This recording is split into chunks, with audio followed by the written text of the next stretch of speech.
Este es el segundo espacio de Toma la Palabra. La vez anterior, el mes pasado, nos acompañó también un profesor, Carlos Escobar, hablando sobre la diferencia entre intelectualización y racionalización.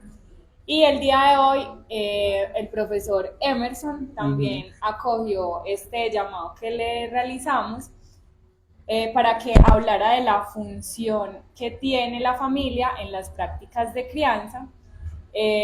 A Emerson pues lo conozco ya hace un buen tiempo, como conferencista, como profe, entonces bueno, conozco un poco sobre la trayectoria que ha tenido con adolescentes, niños, familias. Y bueno, Emerson, te doy la palabra para que nos hables un poquito de ti, te presentes como bien te parezca. Listo, no, muchas gracias. Primero, agradecerle a Mayra, que a propósito le estimo mucho, a Elvis por la invitación.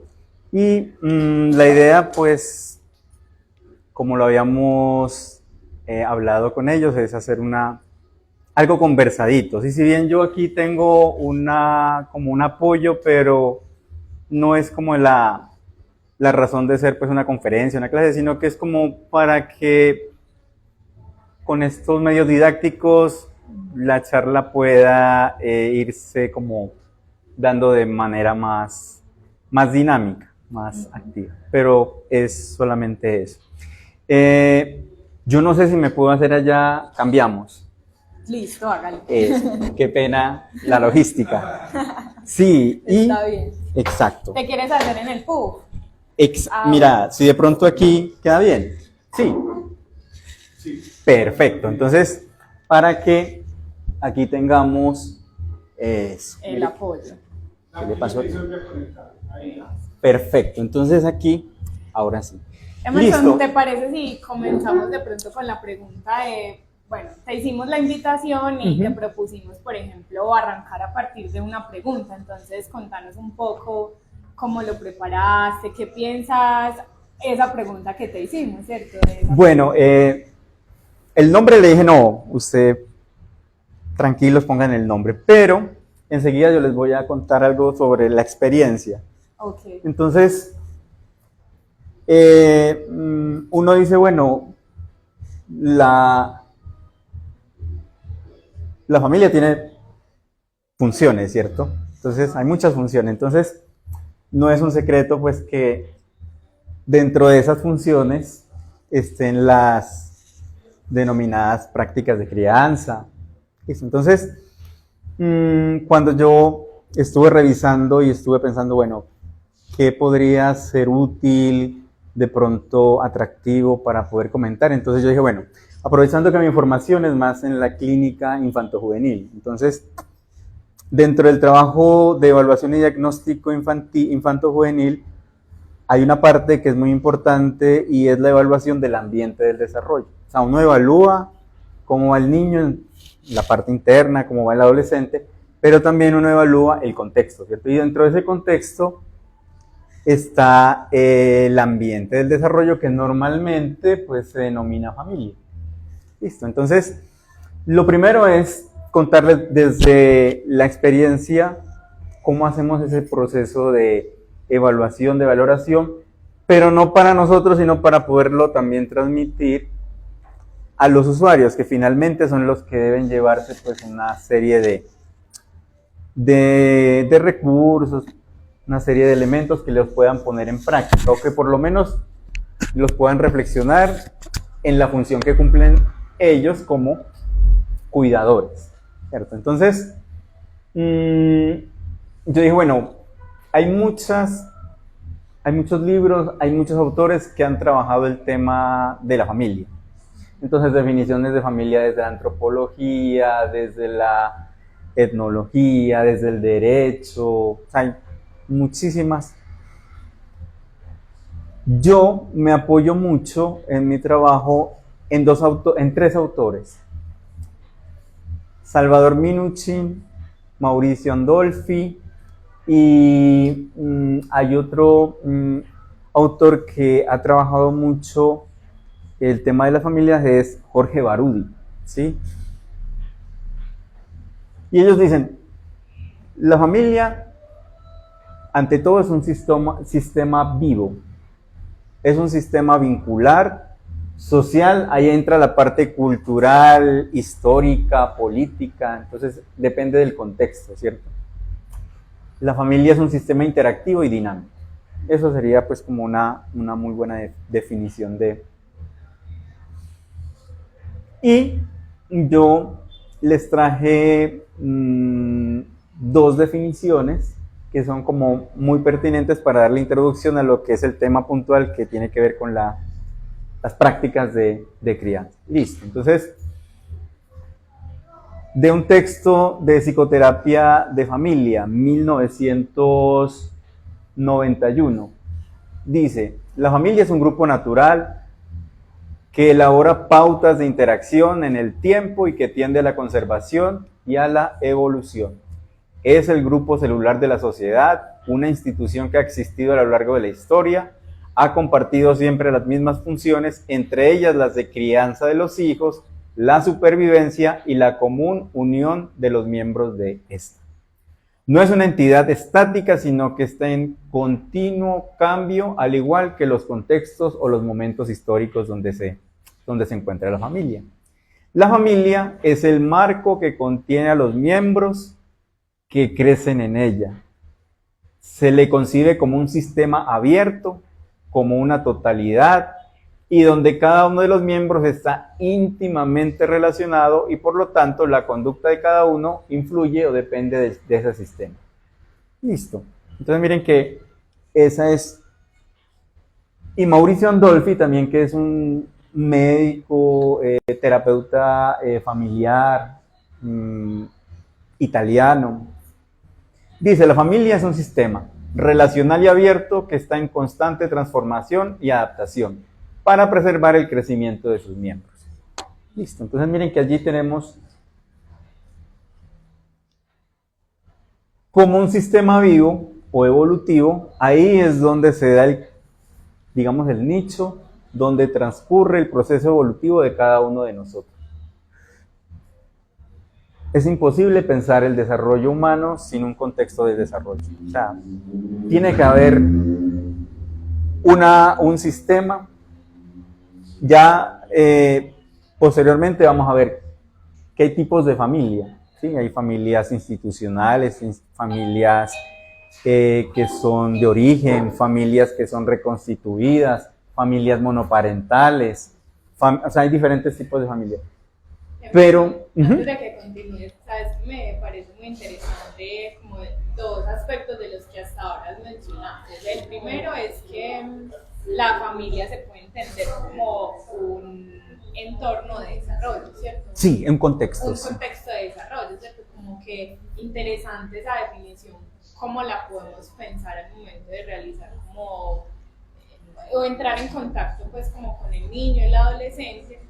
Y lo segundo que dices es que la familia como que tiene un marco de desarrollo, ¿cierto? Como que la familia constantemente está en evolución, entonces como que bueno, esas... y que entre las funciones de la familia, la crianza es una de tantas, ¿cierto? Entonces como que ven, o sea que la familia tiene otras funciones, ¿cierto? Por eso a mí me gusta mucho esta definición de Minuchin y Fishman, que dice, la familia ante todo es un sistema vivo. Crece, se reorganiza, se modifica, se va transformando. Así como nosotros vamos teniendo transformaciones individuales debido al ciclo evolutivo, la familia también se transforma. Por ejemplo, una de las causas o de las dificultades que uno encuentra en la consulta con adolescentes es que las transformaciones del individuo, en este caso adolescente, no van a la par de la transformación del sistema familiar. Entonces, casi que los cuidados, las prácticas de crianza que tienen el contexto familiar no va al mismo nivel del adolescente o de la adolescente. Entonces, hay un choque. Entonces, claro, desde la perspectiva de los cuidadores, se sigue viendo a la niña a la que hay que proteger, Y eso está bien. Lo que pasa es que se omiten las necesidades que ya el adolescente tiene y que no necesariamente son las mismas de los cuidadores. Entonces ahí viene un choque. Si hay algo, por ejemplo, en la adolescencia que molesta mucho es transgredir la privacidad y la intimidad. Entonces, la familia muchas veces, como por decirle la quiero mucho, lo cuido mucho, se entrometen demasiado, no le dan libertad, asfixian o supervisan exageradamente al adolescente. Y eso genera... Entonces, en la terapia, ¿qué nos toca hacer a nosotros? Tratar de regular el sistema parental de los cuidados para que de alguna manera se sintonicen con las necesidades actuales evolutivas del adolescente. Ya no es una niña. Entonces habrá que hacer transacciones y negociar para que esa relación se equilibre. ¿Listo? Entonces, eso parte perfectamente para explicar por qué es un sistema vivo. Conforme nosotros evolucionamos, nosotros crecemos, la familia también se ve reorganizando de una manera que debería ser, pues, acorde a las necesidades, ¿cierto? No es lo mismo ser el papá de una niña de 4 años, a ser el papá de un adolescente de 14 o posteriormente a ser el papá de una mujer de 24 años. Entonces, es por eso que de todas esas definiciones de familia o características, es un sistema vivo, evolución, ¿sí? Es cambiante. No sé si... Sí, incluso pues como que me hace pensar también como cuando dices como que en la clínica lo que se busca es volver como a ese punto de encuentro, favorecer ese punto de encuentro entre el sistema parental y el sistema, ejemplo, del adolescente. Pues como que, a ver, pongámonos como de pronto en situación ya sea del padre o del psicólogo, ¿cierto? Como entonces la cuestión de la demanda no es dar unas pautas de crianza, por ejemplo, sino es como que restablecer una relación, porque creo que ahí se abre una pregunta interesante que quienes atienden niños o hemos atendido niños en algún momento, como que aparece esa demanda, ¿cierto? Del lado del psicólogo y también del lado de los padres aparece como esa búsqueda por lugares o personas que me digan qué hacer, cómo hacer. Aunque a las pautas y a las estrategias de crianza se les ha dado también una mala fama.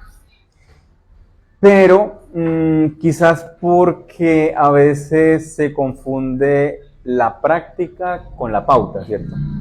Por decir algo, yo venía ahora recordando a un grupo que quiero mucho y en el cual hacen parte muchos profesionales, pediatras, puericultores, neonatólogos de la Universidad de Antioquia que publicaron un librito, se llama Puericultura, el arte de la crianza. ¿Sí? Al principio también yo decía, no, pero eso es muy manual, eso es como muy... Pero hay momentos en el proceso del desarrollo donde hay que también sintonizar a los cuidadores con lo que le pasa o cómo funciona pues el bebé, el niño, ¿cierto? Porque hace una rabieta. Porque a veces, por ejemplo, cuando presentan ciertas dificultades para llegar a ciertos logros. Ejemplo, hace 15 días, uno de los temas problemáticos con con un niño de 5 años era que se estaba orinando en la cama, la enuresis. Entonces, estaban muy preocupados porque además los papás ya tenían cierto conocimiento que podrían ser una expresión de un conflicto emocional. Cuando evalué el niño, pues no aparecía. Entonces nos empezamos a fijar en las rutinas y en los hábitos. Claro, entonces ahí ya por ejemplo nos dimos cuenta que como los papás y el niño, o el papá y el niño jugaban, entonces le da mucha sed, pues tomaba líquido. Y claro, a veces el niño, pues como tenía el sueño profundo, pues... Entonces mire que esa es una pauta, esa es una estrategia.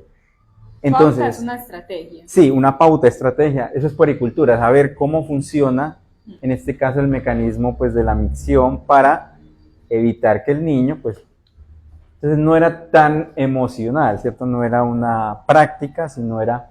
Entonces, ¿cómo se corrige? Bueno, 2 horitas antes, que el niño esté relajadito, o cuando se vaya a ir a la cama, que... exacto. Entonces, mire que es como educar el cuerpo. La puericultura es también un área muy interesante porque ayuda a prevenir, a diferencia del pediatra, que es el que ya atiende y hace diagnósticos sobre cómo van ciertos procesos del desarrollo, que es para niños y adolescentes, el pediatra también. Pero el puericultor ayuda también a mejorar la calidad de vida y las condiciones para prevenir este tipo de problemas, dificultades o trastornos también. Son pautas. Entonces uno dice, claro, uno como psicólogo también tiene que ser muy cuidadoso para ver también, saber cómo se le organizan las rutinas de cuidado al niño y a la niña. Entonces miren que allí también, esa sería más una práctica, ¿cierto? Entonces mirar y explicar que ese tipo de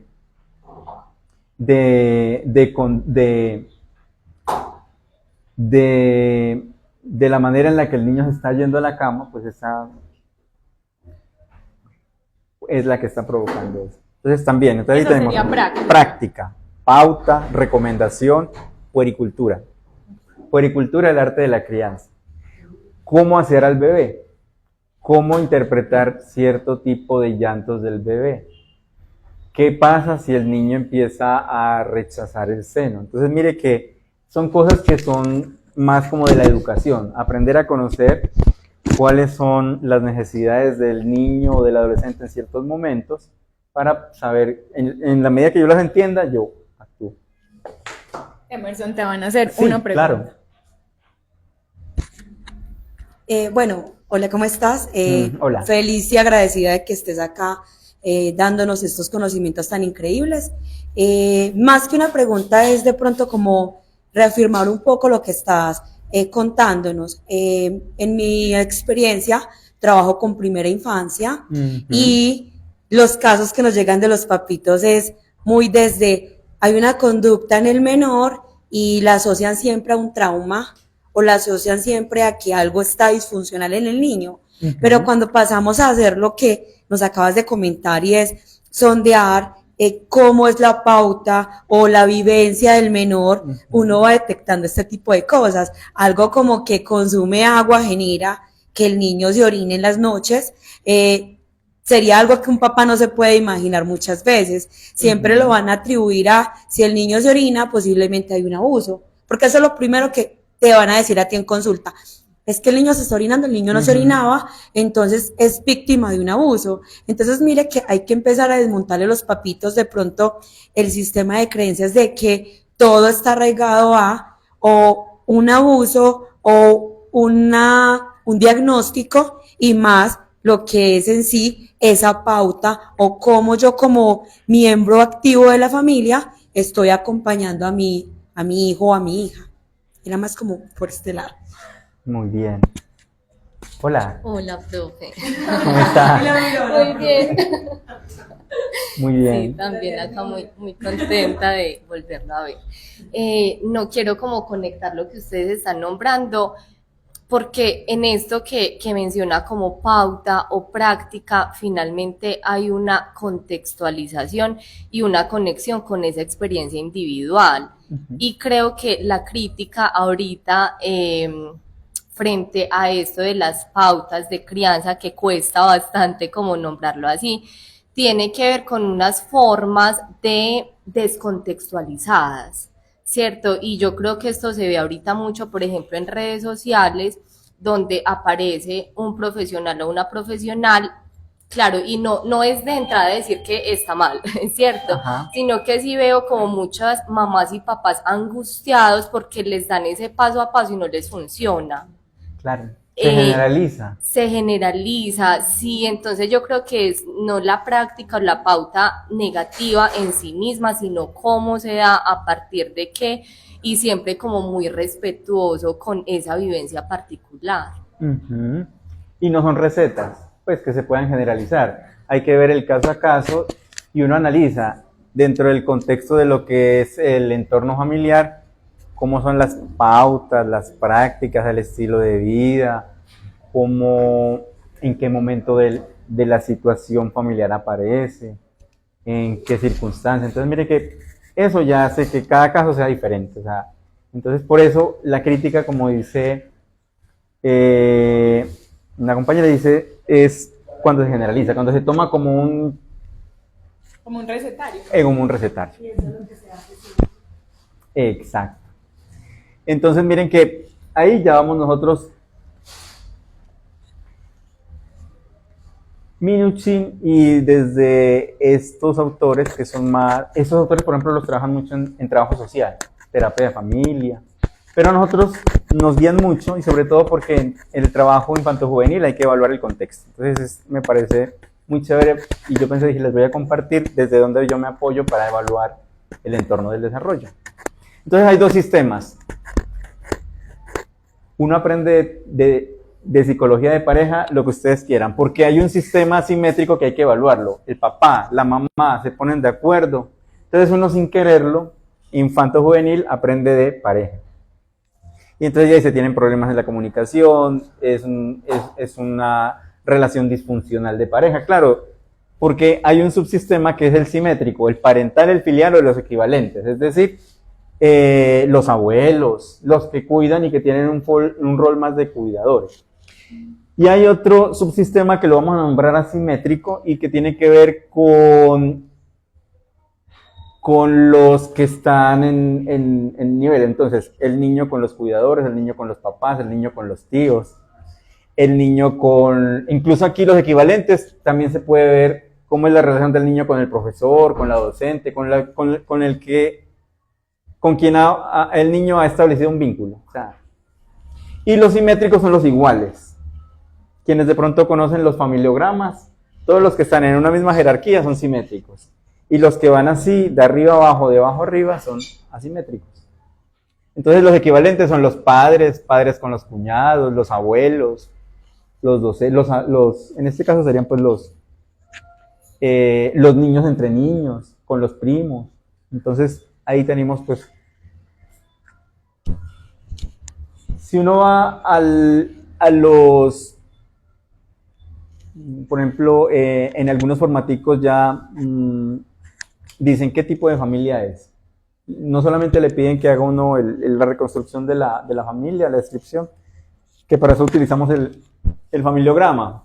Familiograma es una metodología que se utiliza mucho en las áreas de la salud y también en algunas áreas de las ciencias sociales para de manera gráfica hacer un mapa de cómo es la familia. Entonces, miren, ahí hay unos ejemplos. Y con eso nos guiamos para poder entender cómo está estructurada la familia, qué lugar ocupa el niño, cómo son las relaciones, sí, de manera muy... Y otra forma es la que estaba por acá. Normalmente dicen qué tipo de familia es. Familia de origen, extensa o extendida, nuclear, reconstituida, monoparental, numerosa, homoparental, adoptiva, de acogida, sin hijos. Y falta una, que ya apareció en la nueva reglamentación, que es la familia interespecie, multiespecie, perdón. O sea, las mascotas que ya pueden ser como... De hecho hay un articulito donde dice, las mascotas no van a ser como semovientes. No, porque son seres sintientes, entonces se tienen que... Entonces también hay familia multiespecie. Entonces mire que estas son estrategias para poder tener pues como una descripción más clara de lo que es el entorno familiar. Listo, entonces miren que Si tienen alguna pregunta, no hay ningún problema. Esto normal es una estrategia ampliamente conocida en las áreas de la salud. Con los niños es muy chévere porque uno lo hace con ellos. Entonces ellos van diciendo, este es el cuadrito, ¿dónde estoy yo? Este es el cuadrito, entonces esta es mi mamá. Y incluso se vuelve como muy chévere porque lo toman como un juego. Entonces con colores y vamos, bueno, ¿con qué color te gustaría que resaltemos porque este eres tú con el que estoy hablando? Azul, listo. Miren que también se vuelve como parte.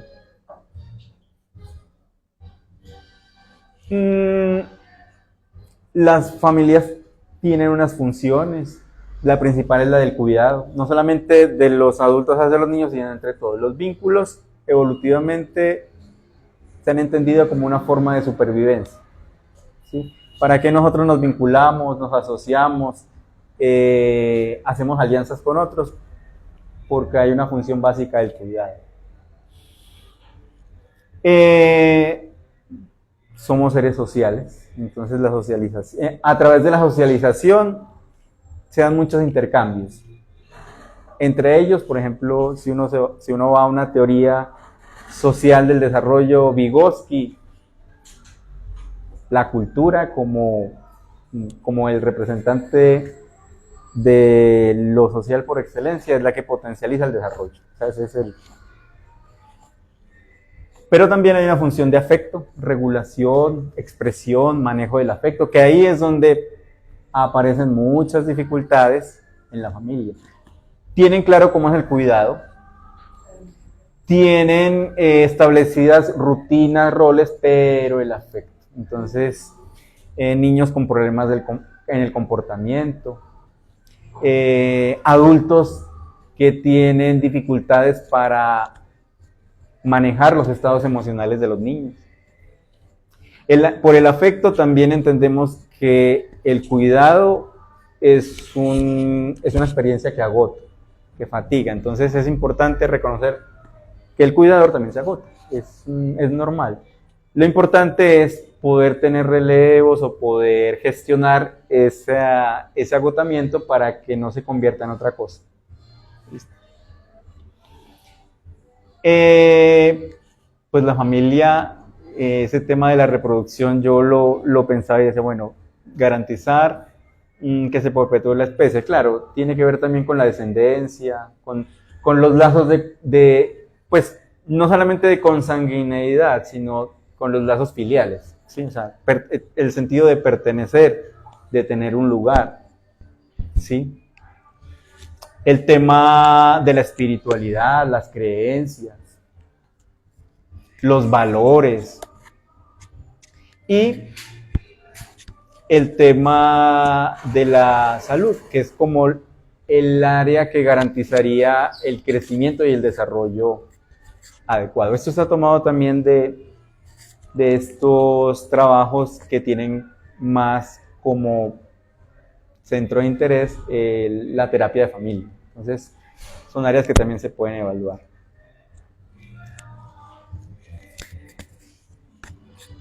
Vuelve nuevamente porque esto es un sistema vivo, porque es evolutivo. Entonces, miren, dificultad para socializar, para establecer vínculos, para construir vínculos, para enamorarse, para poder iniciar una relación. Problemas para mantener esa relación, para manejar aspectos que, como cualquier vínculo, se presentan a veces problemáticos. Entonces, el tema no es que aparezcan las dificultades o las interferencias, sino cómo solucionarlas. Entonces, mire que ahí uno ya va aprendiendo también de pareja.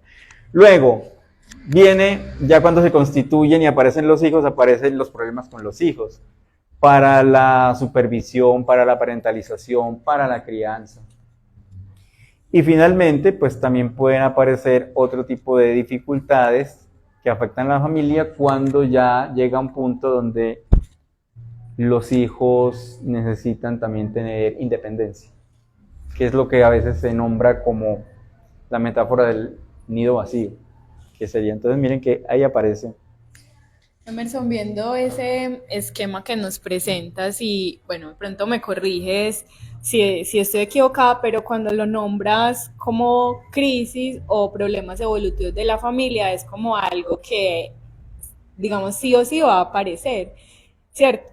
Me corrige si es así esa información, porque en ese orden me llama mucho la atención que la crisis parental, pues como con respecto a la crianza, aparezca, porque digamos que un poco algo de lo que, digamos, he podido conocer y escuchar desde el saber pues popular o el sentido común, es que en la medida en que aparece una dificultad en la crianza, aparece como, no lo estoy haciendo bien, esto no debería suceder, pero cuando nos presentas esto de que es una crisis, entonces es algo, pues lo voy a poner como con esta palabra, normal, ¿cierto? Como que aparece, o sea, como que frente a eso, como no satanizarlo, se me viene como a la mente. Sí,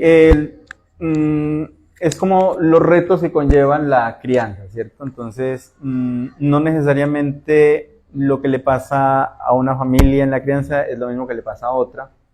Las soluciones que encuentra una familia no es la misma que encuentra otra. Esto quiere decir que, como todo sistema, siempre es cambiante, y en los cambios, en las transformaciones o en las transacciones, siempre van a haber altibajos. O sea, nunca vamos a tener una relación perfecta padres e hijos. No, eso no. Siempre van a haber. De hecho, uno de los temas de consulta que suelen generar más interés de los padres es cuando dicen, bueno, tengo un niño de 5 o 6 años y se me opone, se me revela, no me está haciendo caso, me está empezando a contestar. Pero hay una parte de esa conducta del niño que no está del todo problematizada, porque es una forma de poner límites. Sí, es una forma de decir no estoy de acuerdo, no me gusta, no la entiendo, no la comprendo, pero sí. Entonces automáticamente uno va a lo que vamos a ver enseguida, que es evaluar la parentalidad. A ver qué tanta coherencia, qué tanta consistencia tiene el cuidador para poder hacer, pues, para poder manejar ciertos momentos de crisis de la crianza, ¿cierto?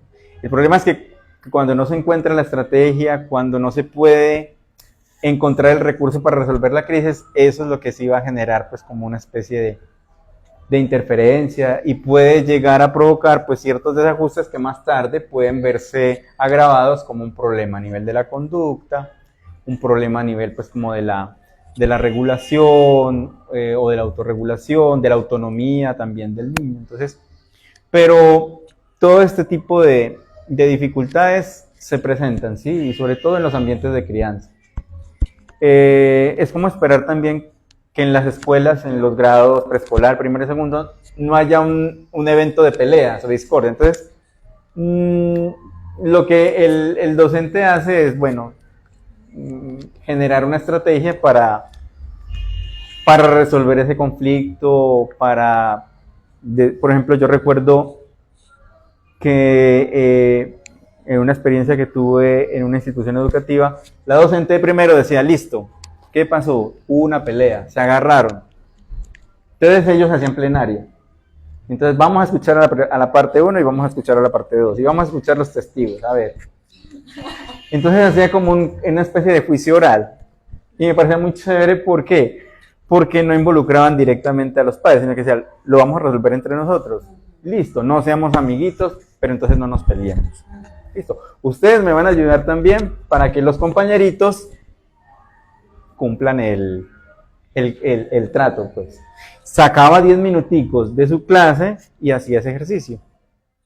Y me parecía súper chévere porque le daba pues como la posibilidad de ponerle palabras a todo eso que sucedió como el malestar. Regula el grupo, porque el grupo queda afectado también. Este se peleó, vea, lo hizo llorar, lo empujó.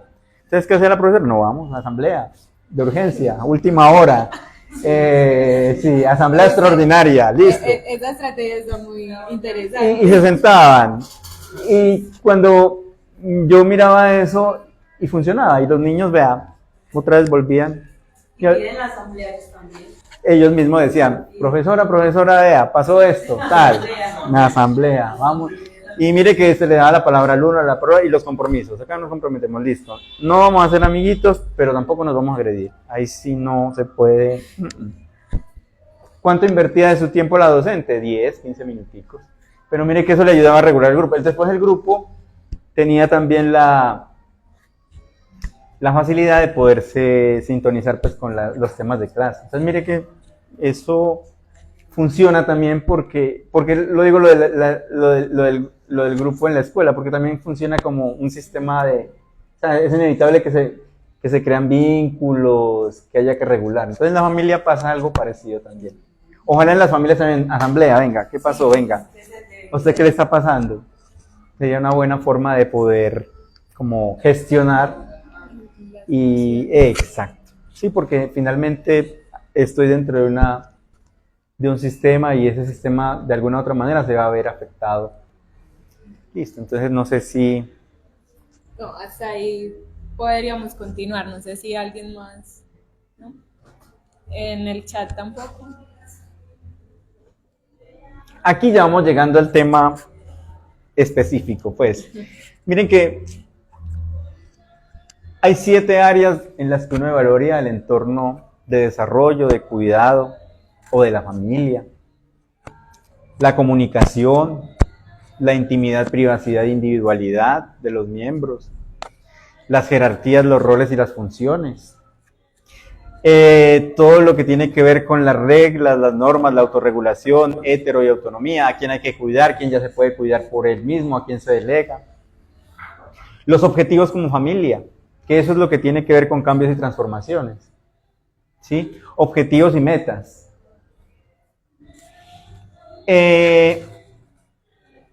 La historia de la familia, pero también la historia de cada miembro dentro de la familia, que no es la misma. O sea, yo pertenezco a una familia, pero mi historia y mi versión de familia no necesariamente tiene que ser compartida, ¿sí?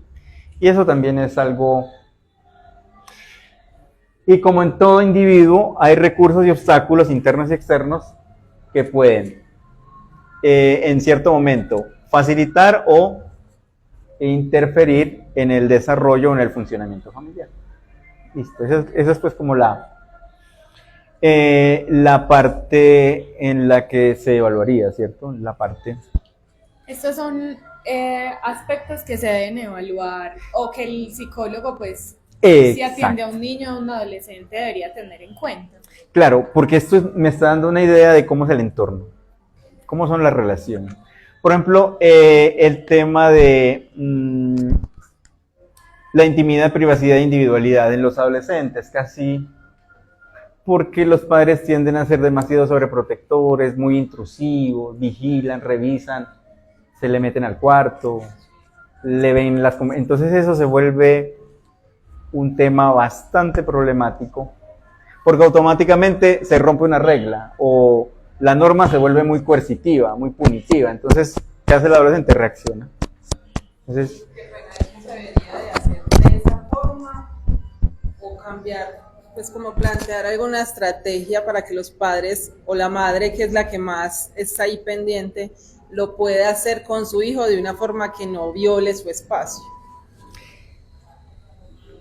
hay que establecer objetivos, ¿cierto? Entonces, por decir algo, un adolescente llega molesta, dice, esa familia que me tocó a mí, muy a la antigua, eso parece el ejército. Entonces, bueno, habla de esa manera, pero cuando ya se calma le digo, vamos a ponernos en el lugar de la mamá que dijo que no y en esa forma. Dijo que no, ¿por qué? Yo no sé, porque es que ella es amargada, bueno. Pero ya después dice, es que de pronto si yo voy a esa finca, ella viene con ese cuento de que, vea que a una niña le dieron la durmieron y vea, que se aprovecharon de ella. Que que vea que a veces la secuestran. Entonces yo le digo, bueno, póngale nombre a eso. Cuidado. Sí, o sea, yo le digo, le ayudo y le digo, o sea que tú me estás diciendo que la mamá hace eso para que no te pase nada. Sí, pero así no. Entonces mire que el objetivo entre la mamá y ella de una coincide. ¿Qué es lo que hay que tratar de trabajar ahí? La estrategia, la forma, ¿sí? Porque la mamá lo está haciendo de una manera muy angustiada, se está anticipando mucho, no le está dejando tampoco la oportunidad de que ella también pueda cuidarse por ella misma. Entonces, miren que los objetivos apuntan a lo mismo. Ella quiere que no le pase nada, pasarla bien.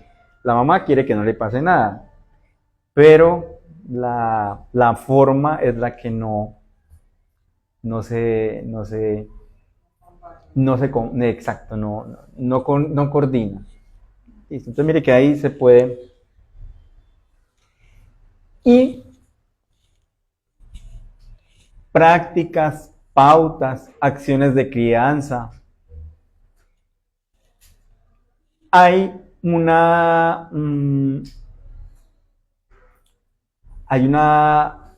teoría, pues es un modelo explicativo que se ha venido desarrollando yo diría, durante los últimos 30, 40 años, y tiene que ver con las capacidades de parentalización. Entonces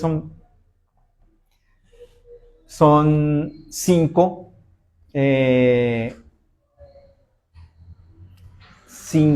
áreas o competencias que los cuidadores, o sea, cuidadores, ahí está la familia, los padres, los tutores, incluso los docentes. Miren que cuando hacía la profesora hacía la asamblea, también estaba siguiendo esta misma guía. Entonces, la familia, cuando hablamos de las prácticas de crianza, debe estar al servicio de la regulación emocional. Sí, esa es una competencia, una capacidad. Ahí entre paréntesis aparece contención y sintonía. Y si de pronto ustedes han escuchado una palabrita que se llama mentalización. Mentalización, es decir, tener sintonía, conexión y sintonía con la parte psicológica del otro para entender sus necesidades psicológicas, emocionales, ¿sí?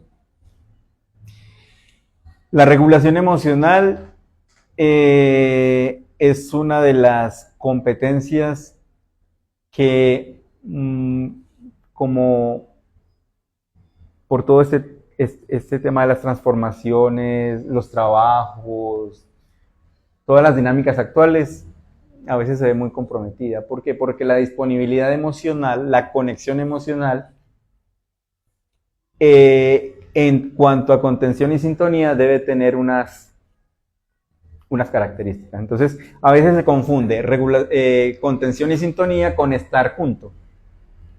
Entonces, el papá, ¿qué está haciendo? Viendo el partido, pero no está interactuando, o sea, no tiene conexión con el niño. Entonces, el niño está jugando por allí, pero él está en el trabajo, o está viendo otra cosa, o la mamá está en otro cuento. Entonces, la regulación emocional parte también de la conexión, de estar sintonizado. Para eso, uno que recomienda sacar tiempo, deje el celular, vamos a hacer algo, ¿qué quiere hacer? Entonces el niño o el adolescente te dice,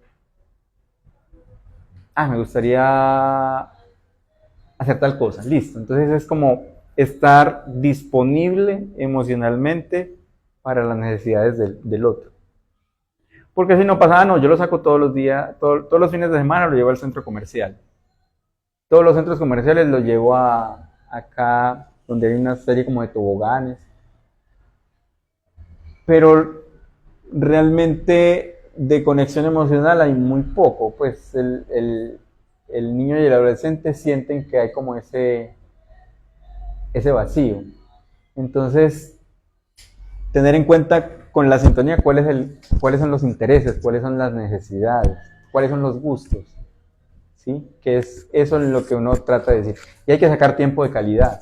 Eso te cuento con base a lo que estás diciendo, se ve mucho en las atenciones que se hacen en consulta, que los adolescentes y los menores lo dicen tal cual. Es que mi mamá me lleva a tal parte, pero está más pendiente del celular que de uno. Entonces mira que el niño observa y el niño manifiesta, pero lamentablemente en la actualidad estamos siendo absorbidos por los celulares y no se está dando el tiempo de calidad que se debería de dar.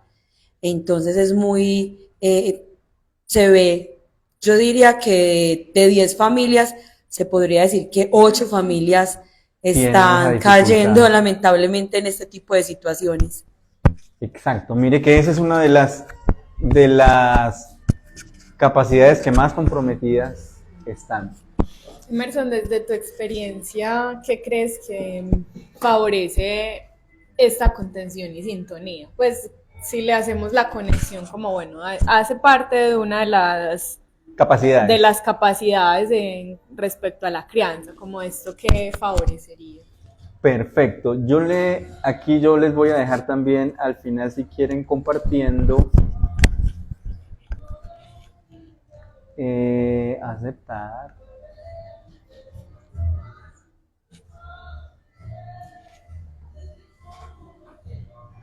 Listo.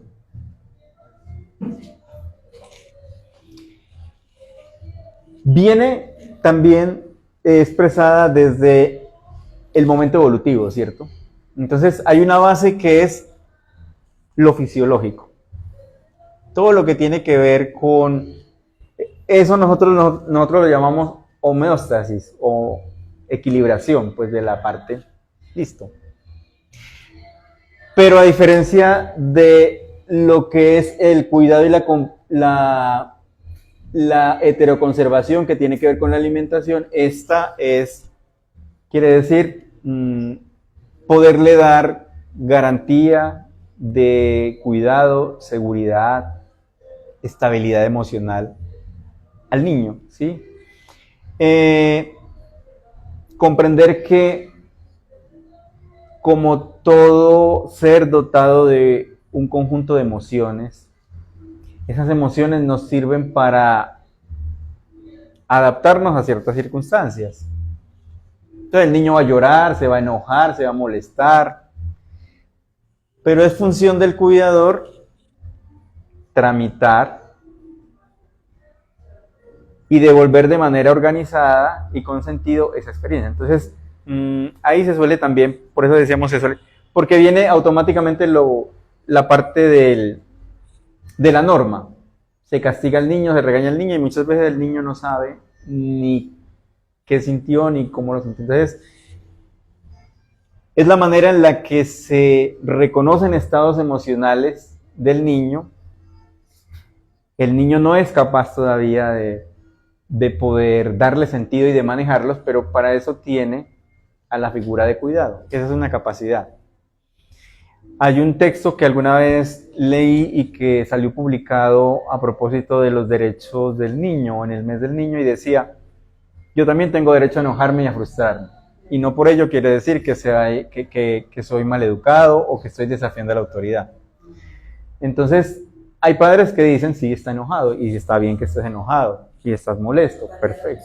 Y que estás llorando porque te sientes triste, porque sientes rabia. Miren que le validan la emoción y le ayudan a tramitarla. Dice: pero ya en un momento te vas a calmar y cuando te calmes ya podemos hablar.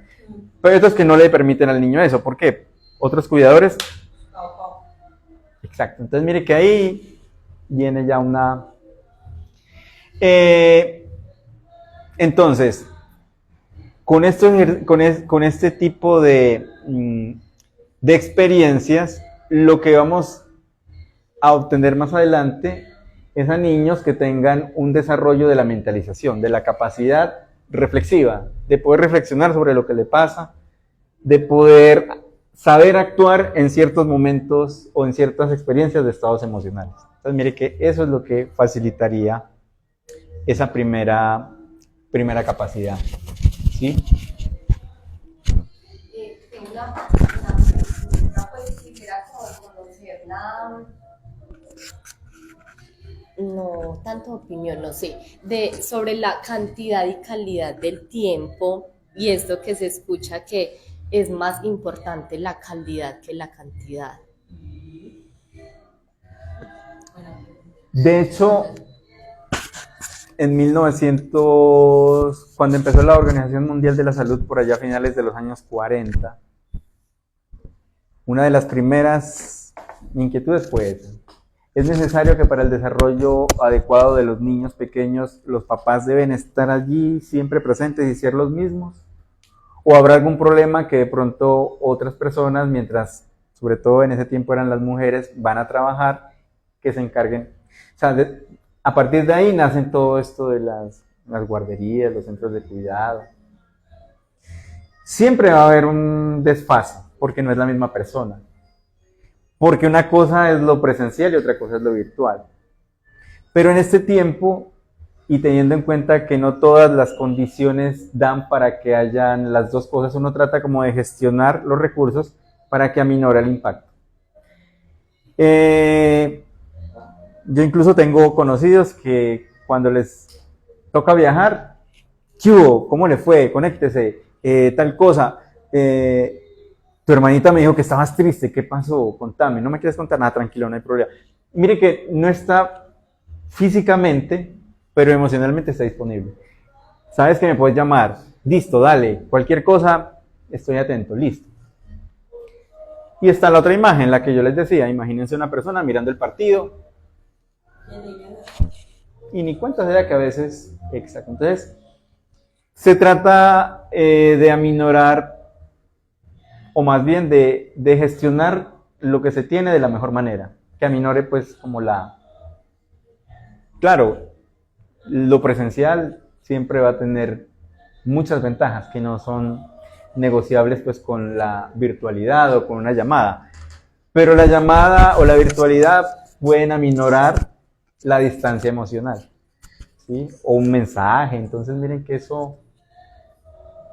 Sí, profe, es que menciono esto porque hace poco escuchaba a un psicólogo que decía que hay veces son discursos que nos tranquilizan como adultos, ¿cierto? Y como papás y mamás, que muchos están muy ocupados, entonces decir, no, es que es más importante la calidad que la cantidad, eso quita culpas.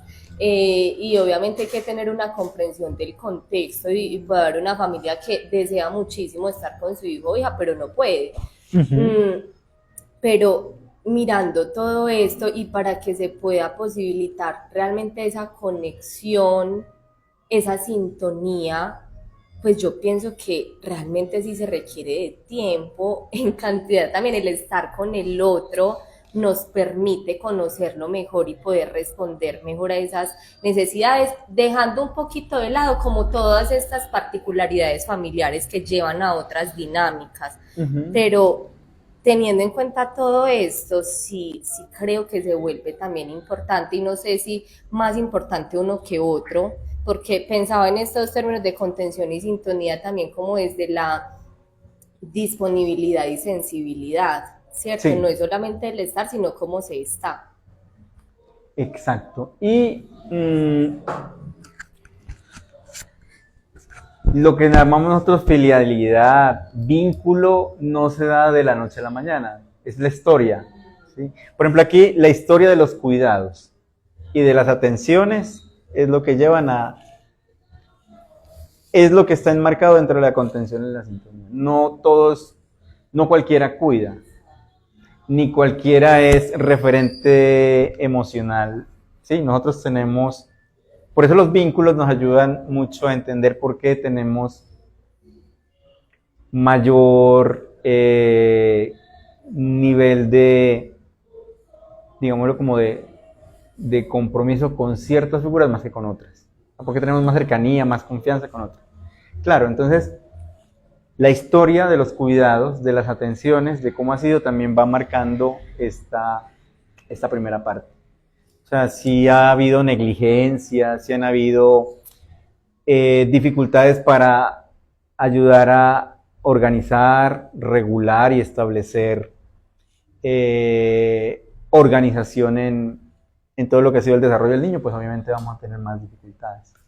Entonces, aquí ya vendría también la parte de la figura de apego. Si es una figura de apego confiable, disponible, segura, o es una figura de apego más bien abandónica, desentendida, o es una figura de apego que es demasiado sobreprotectora, que anticipa mucho, demasiado nerviosa, que poco deja hacer al niño o al hijo por iniciativa propia. Entonces, ahí detrás de esto también está esa parte. Por eso es tan importante que en estos programas que tenemos ahora de la estrategia de cero a siempre, la educación inicial, que es una línea transversal a esta política, habla del buen trato y del desarrollo psicoafectivo.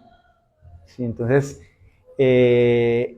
la evidencia nos muestra que entre mejor sea la calidad del vínculo, entre mejor sea la disponibilidad para organizar las rutinas, el tiempo y los cuidados sean de mejor calidad, pues vamos a tener niños mucho más emocionalmente más estables, o sea, que puedan desarrollar más. Entre más comprometido esté eso, pues más dificultades vamos a tener con el proceso, en general con todas las áreas del proceso del desarrollo. Listo. De pronto, dando respuesta a lo que la compañera decía hace un momento, en las formaciones a familia, trabajo con los niños de primera infancia desde 2 años a 5 años, fortalecemos lo que tú dices, tiempo en cantidad, pero de calidad. Posiblemente el psicólogo lo dice, tal vez porque hay familias que se sacan de pronto el limpio con, bueno, pañitos de agua tibia, así es, hagámoslo de esa forma para no sentirnos con la carga o el peso de que estoy siendo papá ausente.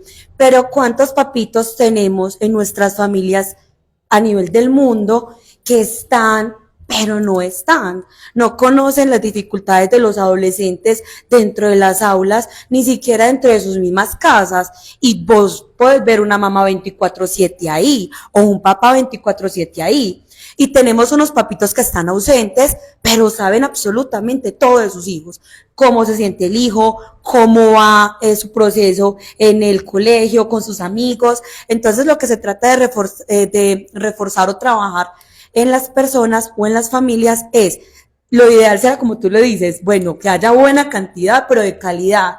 O en casos de que no tengamos y no contamos porque los tiempos lo ameritan, las mamás trabajan, los papás trabajan, es, si hay un tiempo pequeño, que sea significativo, porque para un niño es muy significativo ir con el papá a comerse un helado y que el papá se sentó y se embarró con el helado y jugó con él, y el niño te va a llegar y te lo va a decir, mi papá me llevó, me zarandeó, jugamos, saltamos, comimos helado. Y mira que para ese niño fue significativo. Y fue algo pequeño. Estoy todos los días con mi papá y mi papá está pegado del celular o está viendo fútbol y se olvida de mí. Entonces sería como hacerte pronto ese aporte. Muy bien. Cuando empezamos en Pisotón, que es la estrategia que ahora se utiliza para acompañar el camino del desarrollo del niño, de los 0 a los 5 años, había una parte que se trabajaba con las agentes educativas y con los papás, y tenía que ver con la propia historia. Entonces, yo ayudo a construir una historia, pero también tengo una historia propia, y a veces esa historia propia no es la más agradable. Entonces ahí es donde precisamente uno encuentra a veces que desde la misma historia del papá y de la mamá hay ciertos conflictos o hay ciertas dificultades.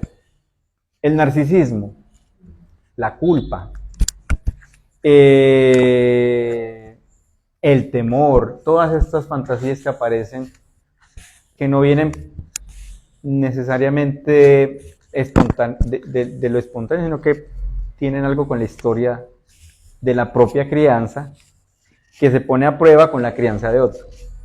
¿Sí? Ahí, por ejemplo, yo les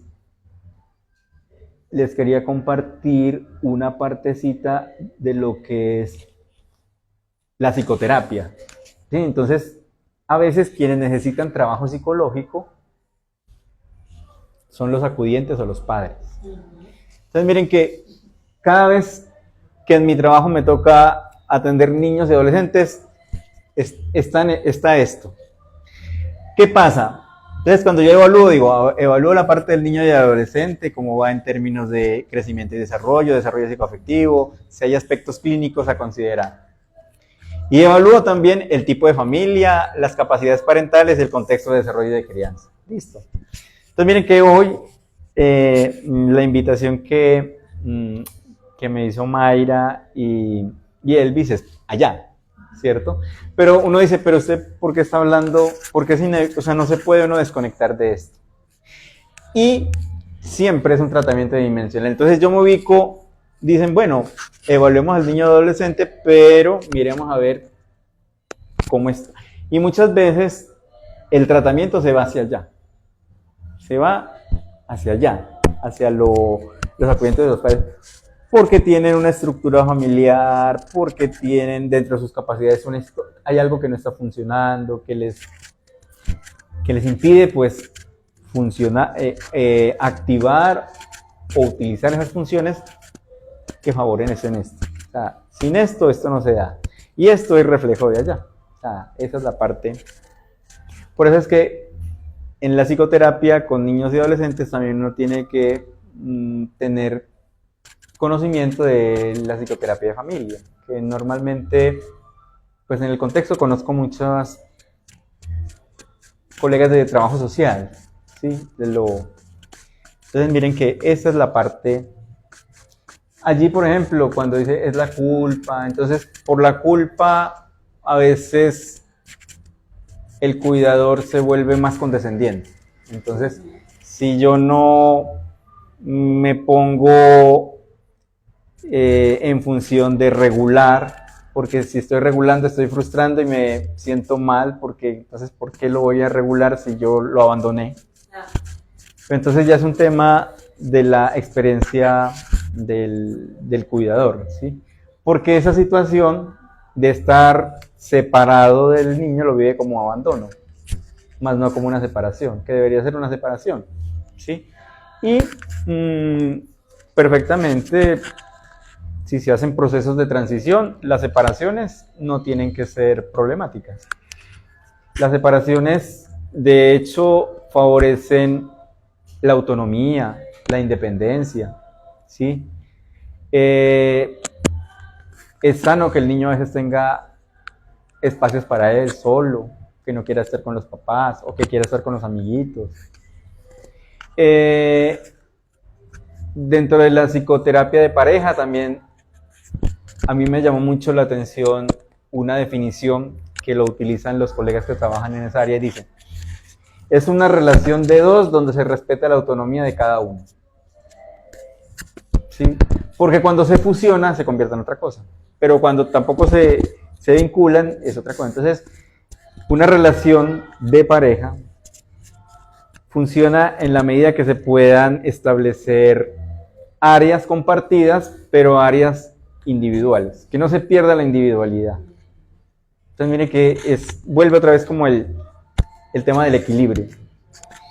Acá también funciona lo mismo. Es un tema también de poder regular ese sistema parental para poder que las dos partes estén perfectamente, o no perfectamente, pero sí que estén en una situación que favorezca el crecimiento tanto de cada uno de los individuos que pertenecen a la familia como de la familia, ¿sí?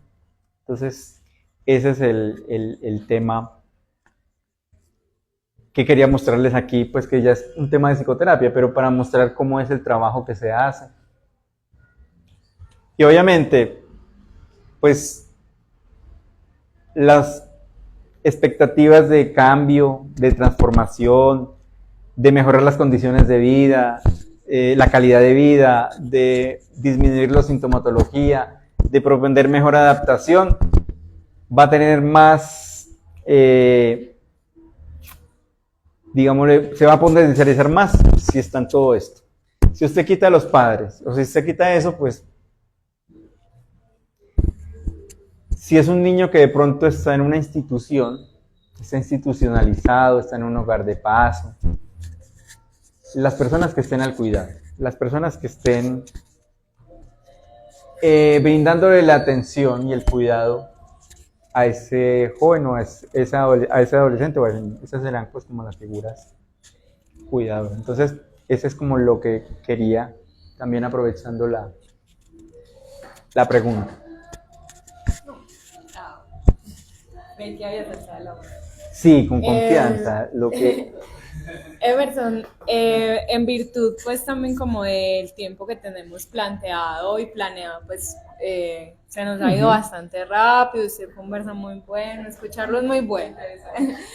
Te invitaría pues como que vayamos como un poco recogiendo y si de pronto hay algo que consideras que quisieras también como poner como sobre la mesa en esta conversación, digamos también como para ir como, cierto, cerrando el tema, Exacto. dándole como un poco como de forma como y intentar como responder como esa pregunta que era como la excusa que teníamos pues como de sentarnos. Listo, entonces lo importante es tener presente que a lo que llamamos familia es un sistema bastante complejo, ¿sí? Que cada sistema se configura a partir de muchas,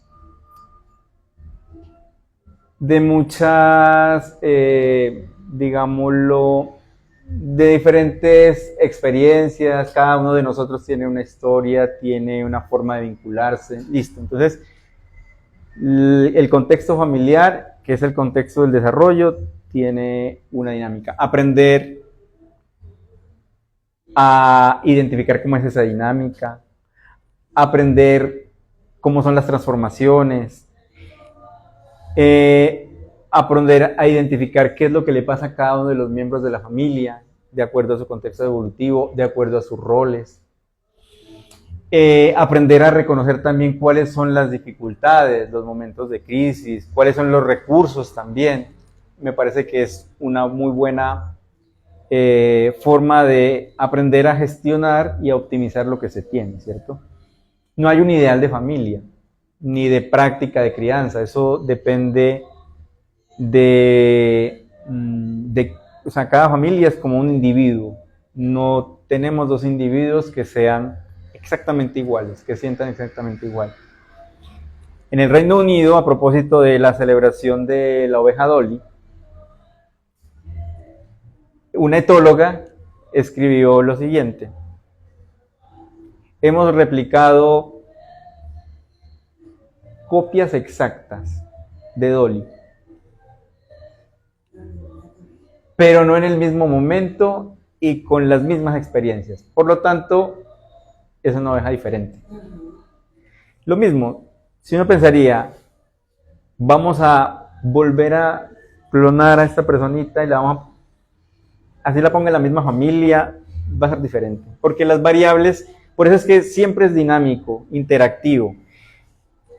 A nosotros nos tocó ser así porque nuestra experiencia tuvo esas dinámicas y esas transformaciones. Si nos clonasen a nosotros y nos pan, ya cambia todo, o sea, tendríamos otro diferente. Entonces, por eso es muy importante aprender a reconocer qué tipo de familia, cómo funciona, cuáles son esas transformaciones, cuáles son esas crisis, cuáles son esas dificultades, cómo es cada uno, los roles, o sea, esa es una... Porque con eso ya uno puede entender cómo es que influye ese sistema que le vamos a llamar prácticas de crianza o prácticas de cuidado en el desarrollo de cada individuo, ¿sí? Y es recíproco, como miramos la flechita, eso va del individuo hacia al contexto familiar y de la familia hacia el individuo. Listo. El niño también, el niño o el adolescente también participa en las prácticas de crianza. Claro, porque en la medida que, es que Un adolescente llega y dice, o sea que yo le estoy enseñando a mi papá a ser papá. ¿Sí? Claro que sí, porque es que usted le está mostrando cosas que su papá no alcanza a darse cuenta. Claro, usted le está enseñando a su papá a ser papá. Diferente a que usted sea el papá, que reemplace al papá. No, usted no lo está reemplazando, usted le está enseñando a su papá a ser papá. Entonces decía, tarea difícil. No está tan fácil. Bueno, pero hay que intentarlo. Entonces mire que eso también es recíproco. Entonces el sistema familiar se retroalimenta y por ser dinámico, interactivo, por ser un sistema vivo, funciona de esa manera. Entonces, claro, esa es... De hecho, en la psicoterapia uno de esos principios es también que desde la parte de quien es cuidado también poder dar de alguna manera no estrategias, pero sí también ayudar pues, a que las otras partes del sistema también se articulen. Entonces, eso también es una parte. Y que no hay una única, si no hay un único tipo de familia o de sistema familiar, pues no hay una única forma de cuidar o de propender prácticas de crianza. ¿Sí? Yo diría que la clave para poder saber si hay equilibrio o no es mirar a ver cómo es la comunicación. Que piensen en esa asamblea. Todos tienen algo que ver en lo que le pasa a la familia o en lo que le pasa a algún miembro en la familia. Mi papá va a cambiar de trabajo. Bueno, pero entonces así sea el miembro más pequeñito, a ver cómo influye, cómo se le comunica, cómo se lo hace partícipe. Eso es comunicación, ¿sí? No tomar a veces medidas como tan autoritarias donde dice, listo, mañana no va a la escuela porque nos vamos a vivir otro barrio. Comunicación, darle también participación a cada uno de los miembros. Respetar sus intereses, sus gustos, no imponerlos. Habrá niños a los que no les gustan ciertas cosas, pero se puede negociar con otra cosa, ¿cierto? Para que la individualidad, es decir, así seamos miembros de una misma familia, pero tenemos una parte que nos diferencia y eso es sano, o sea, que no compartamos todos los mismos gustos. Es importante que todos tengamos roles y funciones. El niño también, muy pequeñito, algo podrá hacer también para contribuir al aseo de la casa, para contribuir a la seguridad de la casa, para contribuir al buen funcionamiento de la casa, ¿cierto? Que también entre esos roles y funciones se puedan delegar. Delegar no quiere decir desautorizar o que reemplacen, no, sino delegar, a ir delegando. Reglas, normas y autorregulación, como en los colegios o como en los encuadres. Hay cosas que no son negociables. Eso nos hace, pues, como, mejor dicho, esa es la base para poder. Hay otras que se tienen que ir mirando dependiendo del momento. Entonces vamos diciendo, las cambiamos, las dejamos así, las modificamos. Y hay otras que se tienen que cambiar. Entonces son tres cosas que se tienen que tener presente. Hay cosas que no son negociables. Hay cosas que no admiten pues como cambio. Hay otras que dependiendo del momento y de la circunstancia decimos, las podemos cambiar. Y hay otras que hay que cambiarlas. Sí, hay que necesariamente, porque ya no se usan, porque ya crecieron, porque ya no están, porque ya se pasó la situación. Como toda familia, como cada individuo, proyecto de familia, proyecto de vida, el que se va a graduar, el que se va para la universidad, con una nueva casa, mejorar las condiciones de vida. O sea, todos tenemos... Y es sano y es importante que la familia también, como familia, ¿qué metas tienen? ¿Qué anhelos tienen? Ahí, por ejemplo, en el sexto estaría a mi papá. De pronto le tocó muy duro porque el papá lo abandonó, la mamá nunca lo quiso.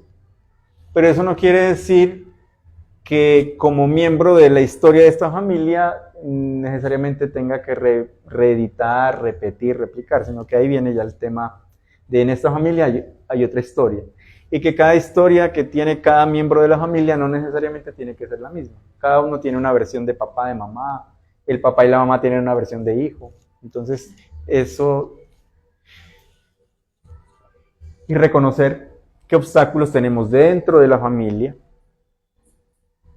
qué recursos tenemos dentro de la familia y también en el contexto donde está la familia, porque así como uno está en un contexto de desarrollo, la familia también está en un contexto cultural, está en un lugar, habita un territorio. Entonces, yo pienso que estas 7, tener en cuenta estas 7 áreas nos va a permitir comprender por qué hay ciertas prácticas de crianza, por qué las familias hacen eso con un niño, o por qué las familias tienen esa forma de funcionamiento. Que eso para mí sería como el tema central, como dejarlo para reflexión, y que esto se tiene que hacer caso a caso. Esto no es una regla universal, aunque sí hay una guía donde te dice, vamos a mirar a ver cómo estamos, cómo es la familia de acuerdo a a estas 7 áreas del funcionamiento. Lo pueden buscar también, hay muchas escalas, muchos inventarios, con lo que ustedes se sientan más cómodos también a la hora de poder tener pues como esta información. ¿Listo? Entonces, para este caso, las prácticas de crianza, o sea, cómo influye la familia, ¿cuál es la función? Aquí están. ¿Sí? La función se evalúa o se determina mirando cómo son estas áreas. Listo, entonces esa es la parte.